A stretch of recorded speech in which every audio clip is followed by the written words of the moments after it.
अस्सलाम वालेकुम दोस्तों, कैसे हैं दोस्तों। डेटाबेस के एडवांस कोर्स की एक नई वीडियो में मैं आप सब लोगों को खुशामदीद कहता हूँ। दोस्तों चंद वीडियो से हम बात कर रहे हैं फाइल सिस्टम के फ्लास की या ड्रॉबैक्स की। ठीक है, तो आज की वीडियो में हम लास्ट फ्ला यानी डेटा अनोमलीज की बात करेंगे और इसके बाद हम इस तरह करेंगे कि फार्मली अपने डेटाबेसिस का टॉपिक शुरू कर देंगे।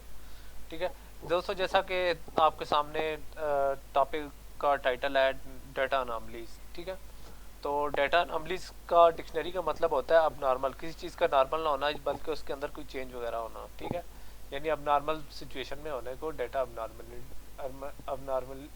नॉर्मलिटीज या अनोमलीज कहते हैं या अब नॉर्मलिटी कहते हैं। ठीक है, तो डेटा अनोमलीज का जो डिक्शनरी में मतलब है वो है अब नॉर्मलिटी, यानी अब नॉर्मलिटी से मुराद ये है कि उस चीज़ का नॉर्मल ना होना है। ठीक है, यानी वो उसका नॉर्मल की स्टेट में ना होना बल्कि अब नॉर्मल होना है। ठीक है, जिस तरह हम कहते हैं कि उसकी हालत का ख़राब होना को हम अब नॉर्मल कहते हैं।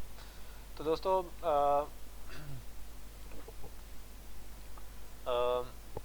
आइडियली जब हम बात करते हैं कि जो हम कोई भी सिस्टम यूज़ कर रहे हैं, इंफॉर्मेशन सिस्टम यूज़ कर रहे हैं या फाइल सिस्टम, तो हमारे आइडियली ऐसे होना चाहिए कि हम किसी भी के अगर फील्ड में किसी शख्स के मतलब एड्रेस में चेंज होती है, किसी फ़ोन नंबर में चेंज होती है, तो सिर्फ हमें एक एंट्री करनी पड़े, यानी हम सिर्फ एक एंट्री करें उसके फ़ोन नंबर की और तमाम रिकॉर्ड्स में खुद ब खुद चेंजेस हो जाएं। ठीक है, तो डेटाबेस जो फाइल सिस्टम थे उनके अंदर ये खूबी नहीं थी। ठीक है, क्यों? उनके अंदर एक सबसे बड़ी जो प्रॉब्लम थी, जो लास्ट वीडियो में हमने बात की थी, वो डेटा रिडंडेंसी की थी। ठीक है, तो डेटा रिडंडेंसी क्या करती है? ठीक है, तो डेटा रिडंडेंसी एक अब नॉर्मल किस्म की कंडीशन है, यानी एक अनामली का जो मतलब था अब नॉर्मल। ठीक है, एक अब नॉर्मल किस्म की कंडीशन है। ठीक है, डेटा और जैसा कि हमारा पहला पॉइंट है, data redundancy resulted into different field values at different places. ठीक है, तो चूंकि डेटा रिडंडेंसी में एक ही फील्ड की वैल्यूज डिफरेंट जगह पर कॉपी होती हैं, यानी एक फील्ड की बहुत सारी कापीज या एक डेटा की बहुत सारी कापीज डिफरेंट लोकेशन पर पड़ी होती हैं।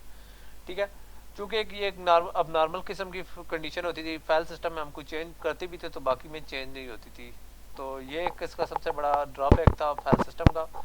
तो डेटा रिडंडेंसी की वजह से हमें इस तरह करना पड़ता था कि हमारी एक अगर सपोज एक स्टूडेंट है, उसका अगर नाम ही चेंज हो जाता है तो हमें तमाम जो जगह हैं वहाँ जाकर उस नाम को चेंज करना पड़ता था। ठीक है, as a result of change of single attribute we might have to change all instances of that field, यानी हमें अगर एक भी फील्ड का एक एट्रीब्यूट या एक जो प्रॉपर्टी है वो चेंज हो जाती है, मतलब हम किसी भी चीज़ में मतलब नाम ही चेंज कर देते हैं, तो हमें जहाँ जहाँ वो उस शख्स का डेटा है वहाँ जाकर उसका नाम चेंज करना पड़ता है। ठीक है, तो यानी हमें सिर्फ एक सिंगल फाइल की बजाय हमें तमाम फाइलों के अंदर वो जाके उस नाम की चेंज करनी पड़ती है। ठीक है, और इसके लिए हमें शायद अब सैकड़ों नहीं हज़ारों करनी चाहिए।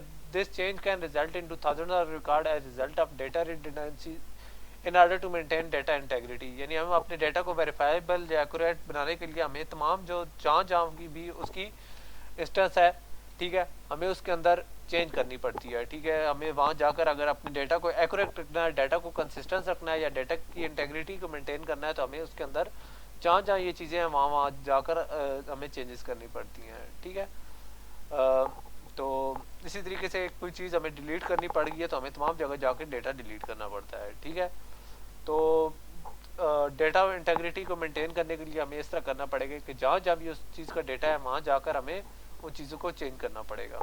ठीक है, तो अब बात आ गई है डेटा अनोमली की।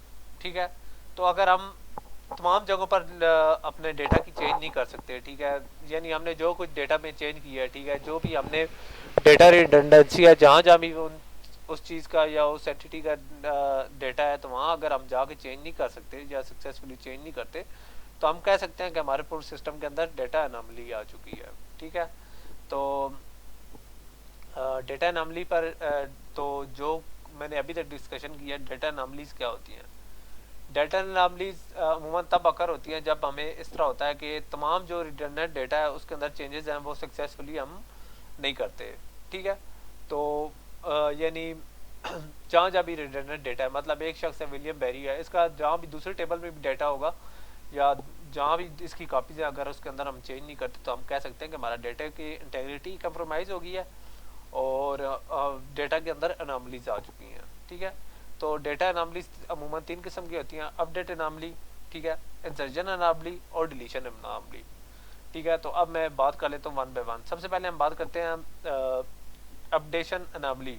ठीक है, सपोज विलियम बेरी है, ठीक है, उसने अपना नाम चेंज कर दिया। जैसे कि आप लोगों को पता है कि हम रियल लाइफ में भी अगर अपना नाम चेंज करें तो हमें ए से लेके जी डॉक्यूमेंट चेंज कराने पड़ते हैं। सपोज हमें इस तरह करना पड़ता है कि सबसे पहले हमें बर्थ सर्टिफिकेट चेंज कराना पड़ता है, अपना CNIC या नादरक जो हमारा शनाख्ती कार्ड है, ठीक है, डिफरेंट जो कंट्रीज हैं उनका डिफरेंट डिफरेंट है, ठीक है, राशन कार्ड या जो कुछ भी है, ठीक है। इसके अलावा हमारे जो एजुकेशनल चीज़ें हैं, ठीक है, तो एजुकेशनल रिकॉर्ड है वो सारे चेंज कराने पड़ते हैं। तो ये चीज़ क्या कहलाती है, ये कहलाती है अपडेशन एनामली, यानी हमें हर चीज़ के अंदर जाके चेंज करानी पड़ती है। अगर एक छोटा सा सिस्टम हो तो शायद 1-2 में एंट्रियाँ करानी हो तो तब भी आसान, लेकिन अगर ये रिकॉर्ड हज़ारों या सैकड़ों में हो, ठीक है, तो ऐसा है कि चांस है कि हम हर जगह ये डेटा अपडेट नहीं हो सकेगा और हमें इनकन्सिस्टेंसीज जो होंगी वो मौजूद रहेगी। सपोज ऑनलाइन सर्टिफिकेट से अगर आप सारा कुछ करा लेते हैं तो वहाँ चेंजेस कराना भी एक दर्द सर बन जाता है। तो ये एक चीज़ें हैं जो कि हैं अपडेट अनामलीज, जो कि फाइल सिस्टम के अंदर बहुत ज़्यादा होती हैं। अब फाइल सिस्टम के अंदर अगर आपने किसी बंदे का फ़ोन नंबर चेंज कर दिया, HR में चेंज कर दिया, शायद किसी और मार्केटिंग या किसी और सेक्शन में उसका नहीं अपडेट हो सकेगा, तो हम कह सकते हैं कि अपडेट अनामली आ गई है। ठीक है, और सपोज ये आपके सामने एक टेबल पड़ा है, उसके बाद दूसरी आ जाती है इंसर्जन अनामली। इंसर्जन अनामली में क्या होता है, इंसर्जन अनामली में अगर हमने कोई डेटा इंसर्ट करना है तो हम कहते हैं इंसर्शन अनामली। इंसर्शन अनामली क्या है, सपोज हमने इस तरह करना है कि एक फैकल्टी का डेटा डालना है, जैसे student name, student address, student faculty name, faculty phone, discipline, faculty salary और फैकल्टी रिटायरमेंट डेट। सपोज हमने एक नया फैकल्टी का डेटा डालना है, तो सपोज यहाँ मैं एक नया डेटा डालने की कोशिश करता हूँ, तो हमें क्या प्रॉब्लम आएगी, हमें प्रॉब्लम आएगी जैसे ही हम उसके नीचे डेटा डालना, फैकल्टी का हमने सपोज यहाँ डेटा डालना है, लेकिन उसके लिए प्रॉब्लम यह है कि हमें कोई जो हमारा है स्टूडेंट का डेटा, उसके अंदर हमें डमी डेटा डालना चाहिए पड़ेगा, नहीं तो वैसे हम डेटा नहीं डाल सकेंगे। ये देखें, चले मैं इस तरह कर लेता हूँ, यहाँ डमी डेटा दोनों जगह पे डाल देता हूँ, डमी डेटा।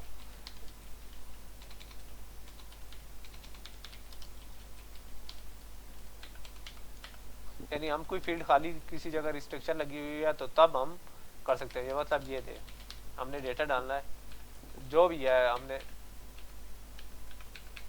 और उसके बाद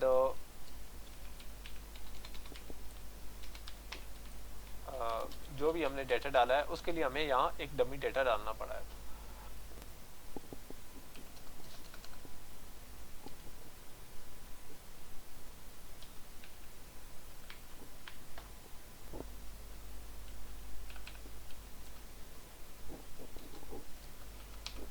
तो ये जो कुछ हमने डेटा डाला है इसके अंदर आप लोगों ने देखा कि हमने डमी डेटा डाला है। ये अनामली कहलाती है इंसर्शन अनामली, यानी हमें कोई भी डेटा डालना है तो उसके लिए हमें कुछ डेटा डमी डालना पड़ेगा।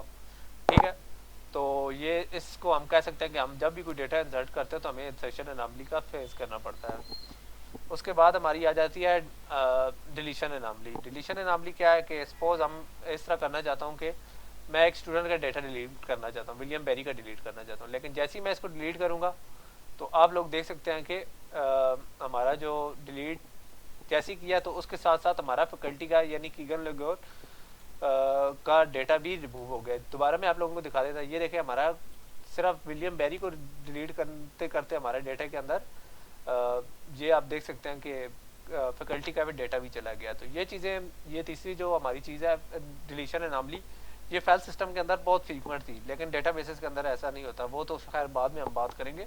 तो यानी हमें ये तीसरा भी चीज़ हमें फेस करनी पड़ती है। ठीक है, तो दोस्तों आज की वीडियो के अंदर देखा है कि फाइल सिस्टम के अंदर हमारा जो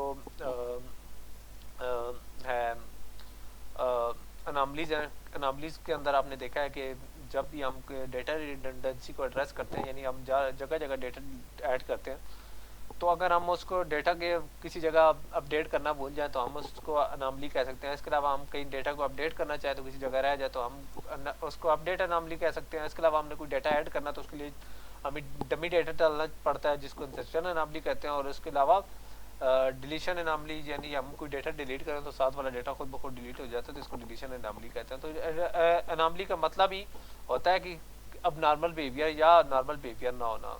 तो दोस्तों आज की वीडियो में हमने डेटा एनामलीज को देखा, तो इंशाल्लाह नेक्स्ट वीडियो में हम डेटाबेस सिस्टम का फॉर्मल टॉपिक स्टार्ट करेंगे। तो तब तक के लिए इजाज़त दीजिए, अल्लाह हाफिज़।